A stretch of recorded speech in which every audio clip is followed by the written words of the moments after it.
ሃሚንግ ስፖርት በሀገራዊና ዓለም አቀፍ ስፖርታዊ ጉዳዮች ላይ የሚያተኩር ዝግጅት።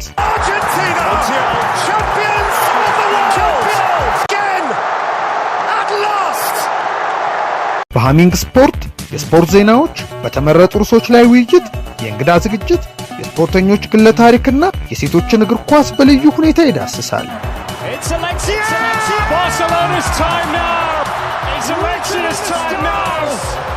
ሃሚንግ ስፖርት ስፖርትን ቀዳሚ ዘይቤ በማድረግ ስኬትን በተግባር እናረጋግጥ።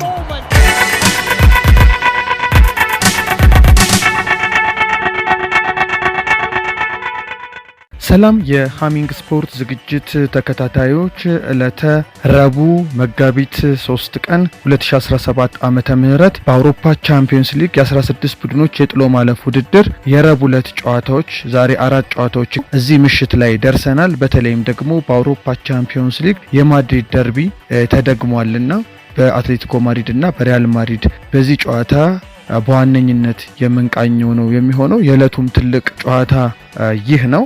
ለ16 ቡድኖች የጥሎ ማለፍ ውድድር በተደረገበት የመልስ ጨዋታ ትናንትናና ዛሬ የተለያዩ ውጤቶች እንደተመዘገቡ የምናስታውሰው ነው። በአትሌቲኮ ማድሪድ እና በሪያል ማድሪድ መካከል በቻምፒየንስ ሊጉም እንደ ላሊጋው ሁሉ ተገናኝተው ያየንበት የማድሪድ ደርቢ በሰፊው እንቃኛለን። በትናንትናው ዕለት ወደ ሩብ ፍጻሜው የገቡ ተለይተው ነበር። ተጠብቆ በነበረው ጨዋታ ሊቨርፑል በፒኤስጂ ተሸንፎ ወደ ሩብ ፍጻሜ በማለፍ ቀደም ባለው ጊዜ ኔይማር፣ ሜሲንና ኢምባፔ ከነበሩበት ፒኤስጂ የተሻለውንና በብዙ መልኩ የተሟላውን ቡድን ይዞ ከመቼውም ጊዜ በላይ ለቻምፒየንስ ሊጉ ፍጻሜ ዋንጫ እየታጩ ወደ ሩብ ፍጻሜ አልፈዋል ማለት ነው። ሌላኛው ደግሞ ኢንተር ሚላን ነው። ኢንተር እንደዚሁ ፌኖርድን በድምር ውጤት 4-1 በማሸነፍ ሩብ ፍጻሜውን ተቀላቅሏል።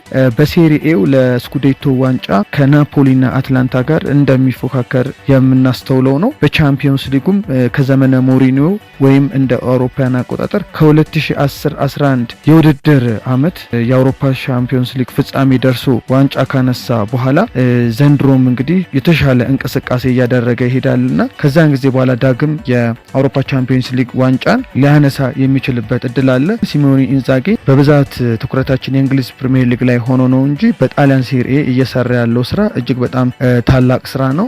ባርሴሎና እንደዚሁ በአውሮፓ አምስቱም ሊጎች በፒኤስጂ በ17 ጎሎች ከመበለጡ በስተቀር ከፍተኛ ጎል አስቆጣሪ ቡድን ነው። የወጣቶቹ ላሚን ያማልና ራፊና ከባለልምዱ ተጫዋች ሮበርት ሌዋንዶውስኪ አስደናቂ ጎል ማስቆጠርና ከሌሎችም የቡድኑ ወጣት ባለተሰጡ ተጫዋቾች ጋር ተደምሮ በላሊጋውም በቻምፒየንስ ሊጉም ጥሩ ጉዞ እያደረገ ይገኛል። በዘንድሮ ቻምፒየንስ ሊግ ከአንድም ሁለት ጊዜ አግኝቶት ያሸነፈውን ቤኔፊካን አሁንም ድጋሚ በማሸነፍ በአጠቃላይ ድምር ውጤት 4-1 በመርታት ሩብ ፍጻሜውን ተቀላቅሏል። ምድብ ላይ በነበረው ጨዋታ እንደዚሁ ቤኔፊካን 5-4 በማሸነፍ ውጤቱን የቀለበሰበትን የምናስታውሰው ነው። በተለይም ደግሞ በሉዊስ ኢንሪኬ ጊዜ በካምፕኑ ውጤቱን ፒኤስጂ ላይ የቀለበሰውን ባርሴሎናን በሚያስታውሰን መልኩ ያንን ነገር የነ ላሚን ያማል የነ ራፊና የነ ዳኒ ኦልሞ ቡድን ሲያደርገው ተመልክተናልና እንደዚሁ ሶስተኛው በትናንትናው ዕለት ወደ ሩብ ፍጻሜ ያለፈው ቡድን ነበር ባርሴሎና።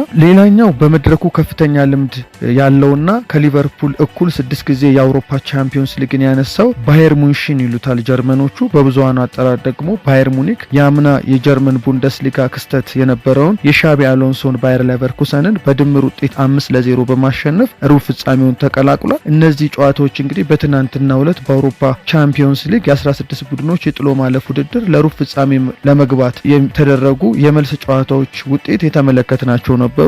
የአትሌቲኮና የሪያል ማድሪድ ጨዋታ ምን ይመስላል የሚለውን እናስቀድማለን። በሰፊውም ሀሳብ የምናቀርብበት እሱ ላይ ይሆናል። ቀደም ብሎ በተደረገ ጨዋታ ግን የፈረንሳዩ ሊል በሜዳው በዶርትሞንድ 2-1 ተሸንፎና ዶርትሞንድ በአጠቃላይ ድምር ውጤት 3-2 ሊልን አሸንፎ እንዳምነውም ዘንድሮ ዶርትሞንድ ዶርትሙንድ ሳይታሰብ ጥሩ የቻምፒዮንስ ሊግ መድረክ ጉዞውን ቀጥሏል። ከኤርገን ክሎፕ ዘመን በኋላ ብዙም አመርቂ እንቅስቃሴ ባያሳይም በቡንደስሊጋው አምና ከሪያል ማድሪድ ጋር የአውሮፓ ቻምፒዮንስ ሊግ ፍጻሜ ተፋላሚ እንደነበር እናስታውሳለን። በጥቃቅን ነገሮችም ነው ውጤት እያጣ እንጂ የአውሮፓ መድረኩ አሁንም ከዘመነ ክሎፕ በኋላ እንዳልጠፋበት ተመልክተናልና ወደ ሩብ ፍጻሜ እንደዚሁ ከገቡት ቡድኖች አንዱ ነው። ሁለተኛውም የጀርመን ክለብ ነው ማለት ነው። ከባየር ሙኒክ በኋላ ሩብ ፍጻሜውን የተቀላቀለ ሌላኛው የጀርመን ክለብ። የቻምፒዮንስ ሊግ ጨዋታዎችን ማብራራቴን እቀጥላለሁ። ከአሚንግ ስፖርት ጋር ምሽቱን አብራችሁን አሳልፉ። መልካም ቆይታ ይሆንላችሁ።